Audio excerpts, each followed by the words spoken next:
And this is now So rebuild. That's basically, okay. Yes. So this is the rebuild understanding where you look into the customers, and customers is really you boil it down to what are the dream customers. Because if you're going into an organization as a consultant, then you always look into what are the 20. If you just think 80-20, what are the 20% which are giving you the biggest turnover, or 80% of the turnover, and so on and so on. So it's more about what are your dream customers? How can you provide value towards them?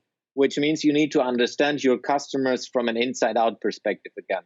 Like needs, dreams, and desires of your dream customers. Who are they? What are they caring about? And then you look into how do you provide value to them with all the different, and again, taking the ecosystem thinking from the first phase into this. Taking the opportunities from the first phase into this and say, okay, if we build our business from the scratch again, starting with the customer, not with the organization. So it's the order here I always use is, in the end, it doesn't really matter, but for me, it's always customers value. Then you jump into the offer. So how do you build an offer that is providing the value towards the dreams, needs, and desires to the customers? And then you build the business, which is then like business model canvas. What is the different structures behind the business? And then you look into what is the right company structure to develop, to deliver that offer, which can be different. So just to make sure that the South African is understanding correctly, because I think I might have had an aha moment, right? Is that you have the opportunities in the first, in the deconstruct, right?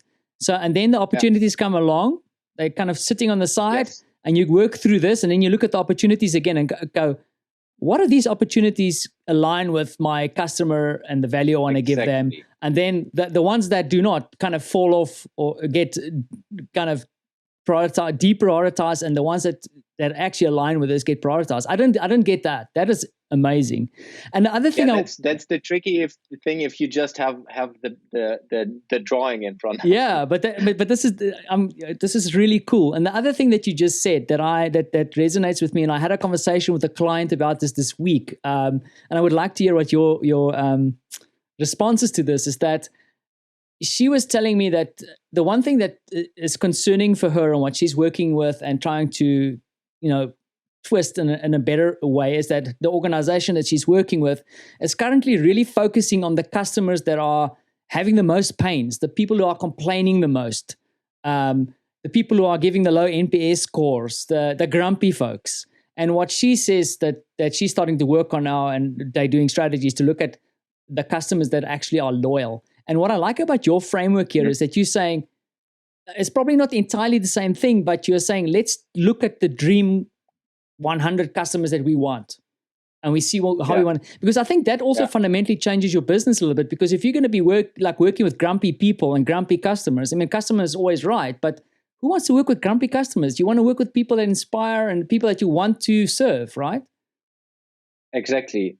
And that's for me one of the most key things, specifically in the early, let's say, first 5 years of your business. You need to nail that over time.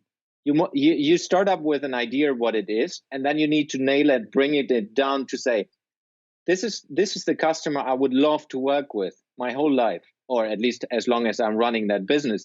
Because then the communication things and how you market yourself will all go towards that direction. It's like I have it on my wall here. What is my dream customer? And even to the level that I have names and so on for them. Just for me to reminder when I'm shooting something out from a business perspective. So if you look into my business content, that's then always targeted towards that person. So if you call this, let's say my persona, if you still work with persona, Peter or whatever, or Werner, then you can target it. Is it resonating to Werner, yes or no? If not, then it's the wrong message. So that's all connected to that as well. Awesome. Just a little sidetrack. No, it's on point. Then you take it.